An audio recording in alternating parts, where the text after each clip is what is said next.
Welcome to Midnight Mass. You may now be seated.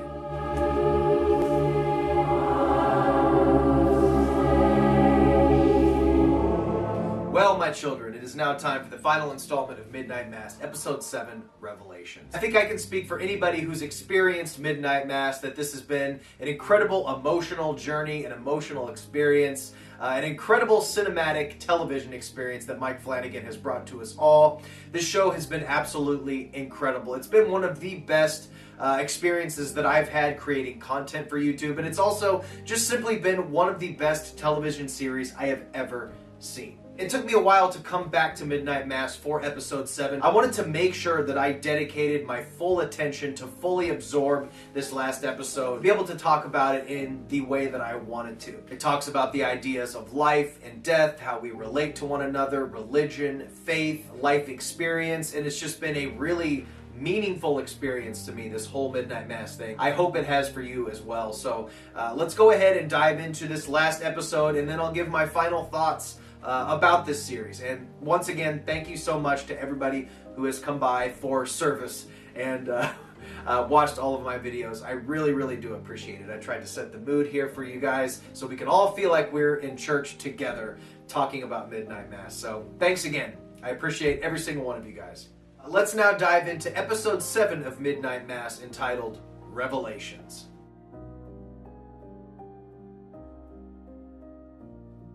The episode opens up with Mildred Gunning waking up with her new vampire eyes. She sees everything different now as she looks around, and she sees the church, and she sees it now for the first time as a vampire. There's sort of an eerie, perfect quietness as she wakes up and looks at her surroundings and approaches the church. She sees everything differently now. She walks into the church, which is now completely covered in blood from the massacre that just occurred. The only person she finds in the church is Monsignor Pruitt in silence as he sits there on the altar. She sits down next to Pruitt and he asks her, "Did I hurt you?" She replies, "Yes." Monsignor Pruitt is now in full realization of the irreversible damage that he's caused to the people he's known for decades. And now the town's new vampire population is going door to door, stopping at nothing to make sure that every member of this community is turned. With the exception of just a handful of people, the entire town has now been turned into vampire, including Riley's dad. He walks the streets dazed and terrified, searching for his wife. Only 6 people remain unchanged, locked in a house: Dr. Gunning, Riley's brother and mom, Aaron, the sheriff, and Lisa. They realize that the intentions of Bev and the rest of the vampires intend to hop on the boats and spread this contagion to the mainland and potentially across the entire world. They're having a conversation about sacrificing themselves to the world for the greater good of man when bang! Keen and her main man Sturge throw a torch through the house and taunts Aaron to come out. They realize they have to do something, so Annie Flynn steps out to go and talk to Bev Keane, distracting her so the rest of the people in the house can escape out the window behind her. She then commits the ultimate sacrifice, as she tells Bev Keane everything that everybody in the town has been wanting to tell her, but has been too scared to tell her for years, that God doesn't love her any more than anybody else, letting her know that she's no more righteous than anybody else. These incredibly powerful words are followed by the shocking act of Annie Flynn sacrificing herself and taking her own life by slicing her own throat. To which Bev responds by pulling the flowing blood into her hands and lapping it up like the evil psycho that she is. We then get Pruitt's sort of justification, or at least his own personal reasoning, for attempting to spread this contagion to the town. Pontificating on the unfathomable amount of death that God must witness every day, thinking that he had truly found a miracle that day in the cave. He thought he was saving the world from death and pain. In the very last moments of Pruitt's life, we finally found out that all along his intentions were true and they were pure from the beginning.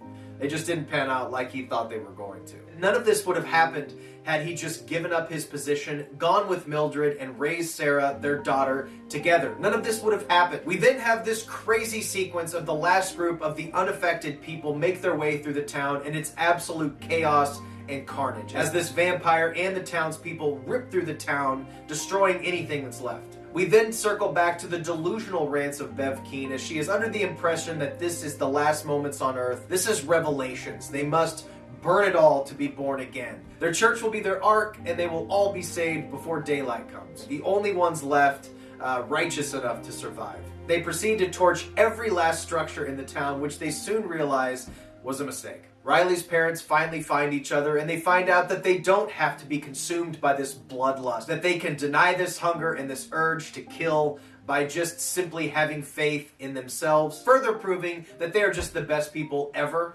It was a really touching moment when they were able to reunite together and realize that they don't have to participate in the carnage. As the town burns around her, Bev makes the final touches, sets up all the candles and cots in their ark, if you will, in the rec center, ready for the revelation, ready for the world to end around them. She then rings the bell and summons the townspeople to her makeshift ark. Before things can go further south, however, Bev refers to Monsignor as a stumbling block, a viper's brood, when he tells her they've made a mistake. Realizing that Monsignor is now considered nothing but opposition to her, Bev calls for them to enjoy the sunrise, as they are no longer people of faith in her eyes. At the same time, she's also realizing that she's sort of screwed because the boats they've planned to go to the mainland to spread the blessings have been burned, and they can no longer escape the island. From there, we have truly one of the saddest moments in the show so far, when Dr. Gunning is shot by Sturgeon and is caught trying to torch the church. Monsignor Pruitt told her to escape, finish what she was doing, that he was proud of her. But before she could finish, she was gunned down by Bev's #1 bitch, Sturge. Her dad tries to give her blood and she refuses it. She spits it out. She won't be a part of the evil that's consumed everybody she's ever loved. They then catch the sheriff attempting to burn the church from the outside, and Bev Keane hurls a bunch of terrorist insults at him. At that exact moment, Erin emerges from the inside of the rec center, revealing that she's already doused the entire structure with gasoline from the inside out. That's when the vampire swoops down, swiftly snatching Erin and immediately digging his face into her neck. Erin's gut-wrenching cries in this moment are just absolutely devastating. My eyes completely welled up at that moment, and before that moment can even sink in, we cut to the sheriff's son who torches the rec center. The rec center is set ablaze and they no longer can escape the imminent sunrise. The sheriff then utters a timely Bible verse that reads, "He makes the sun rise on the evil and the good," before he is unceremoniously shot by Bev Keane. The crowd then disperses as their fate becomes more clear. They're all going to die.